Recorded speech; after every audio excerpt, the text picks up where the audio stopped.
दुईटी मत भिके पांडियान को लेकर बीजेडी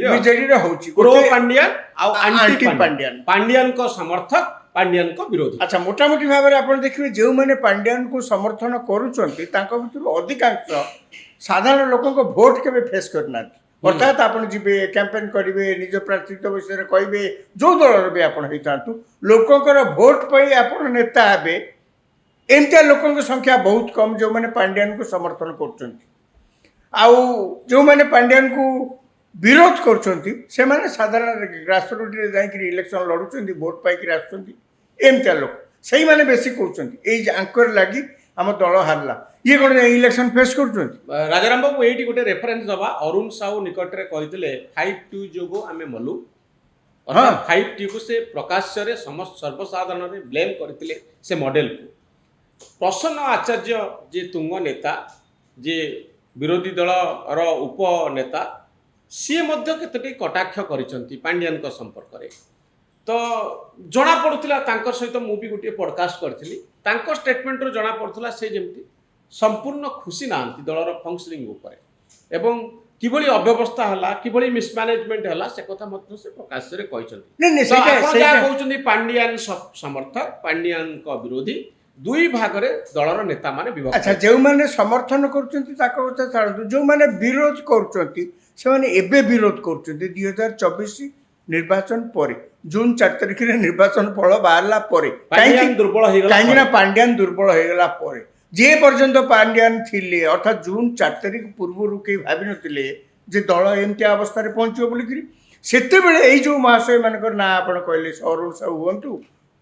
प्रसन्न आचार्य हूँ कि दल जेकोसी नेता ना आप आज्ञा पार्टी कथा बाहर नाला पांडियान को ना कहले गोड़ हाथ थरुला कि जदि भूल कहीदे सी जिते बड़ नेता होता आज्ञा पांडियान बाबू आपको खोजती सांगे सांगे सर्वांग थरवा आरंभ करूला इति भय यही मानक बाबद जहाँ बाबद आप कहते वर्ष वर्ष धरिकी कौ पीढ़ी से सब राजनीति अच्छा एमाने जो कहते पांडियान लगी आम दल हारीगला से कहीं तो पदे मुहर कथा बाहर नाला पांडियान को भी आप न कहतु आप नवीन पट्टनायक को कहते साहस कर नवीन निवास आज्ञा आपण को आम नेता करूँ कौन आम नेता करूँ आपण भोट पाई आमर नेता है मुख्यमंत्री होती आम समर्थन ने आम पांडियान को कथार कहीं चलू आपण कहीं आमको कहते से भेट बोलिकी क्या साहस थिला एबे कहउछथि सब ताको लागे हारी तो नवीन पट्टनायक दिल्ली गस्त संगे ये सब कथा ये कथार गोटे संपर्क अछि नवीन पट्टनायक वर्तमान क्षमतार चल जाइछथि क्षमतार गला परे आपण भाबंतु से गोटे सहारा खोजिबे नवीन पट्टनायक को आपण जदि तांकर सबुजाक राजनैतिक कार्यकलाप पर आखि पकेबे से अन्यर सहारा रे सबले राजनीति करि आछथि अर्थात निजे आगु को बाहर अन्य राज्यर मुख्यमंत्री मानक आप देखु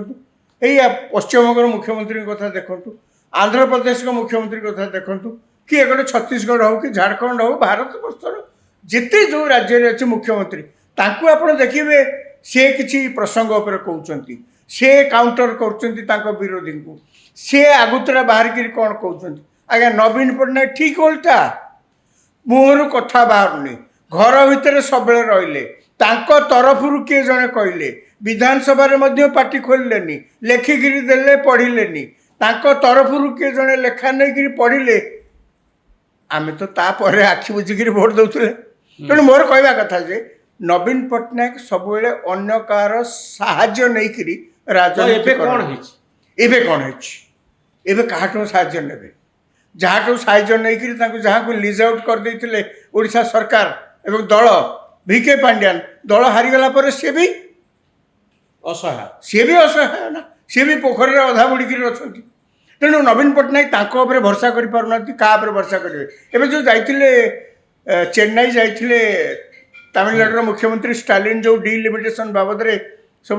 लोक डाकी विभिन्न राज्यर नेता मान डाकी से नवीन पट्टनायक कहते मुझी प्रतिनिधि पठे आप भावतु डिलिमिटेशन बाबद केंद्र सरकार एपर्यंत मुह खोली ना कौ आधार डिलिमिटेशन करा निष्पत्ति है 2026 जनगणना है ना कमिशन है ना ଇଏ ଯାହା କହନ୍ତି ଆଗରୁ ଦେଖିଲାକୁ ଇଏ ପାଟିତୁଣ୍ଡ କରିକିରି ସବୁ ରାଜ୍ୟ କ୍ଷତିଗ୍ରସ୍ତ ହେବେ, ସବୁ ରାଜ୍ୟ ମଧ୍ୟ ଲାଭବାନ ହେବେ। ତାମିଲନାଡୁ ଯୋଉ କହୁଛି ଡିଲିମିଟେସନ ବାବଦରେ, ତାଙ୍କର ଭାବନ୍ତୁନି 39ଟି ଲୋକସଭା ସିଟ୍ ରହିବ, ତାଠୁ ଯଥେଷ୍ଟ ଅଧିକା କିନ୍ତୁ ହେବ। ତା ପୂର୍ବରୁ ଗୋଟେ ପଲିଟିକାଲ ମାହୋଲ ତିଆରି ମାହୋଲ ତିଆରି ଆଉ ହେଉଛି ଏବଂ ମୋଦିଙ୍କ ସେଇ ବିରୁଦ୍ଧରେ। ମାହୋଲରେ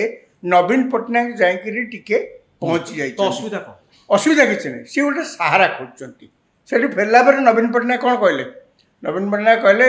ଯେ ଡିଲିମିଟେସନ କେବଳ ଜନଗଣନା ଆଧାରରେ ହେବା ଉଚିତ ନୁହେଁ, କେନ୍ଦ୍ର ସରକାର ଏହା ପାଇଁ କିଛି ନୂଆ ବ୍ୟବସ୍ଥା କରିଦେବେ। ସମସ୍ତେ ତ ସେଇଆ କହୁଛନ୍ତି।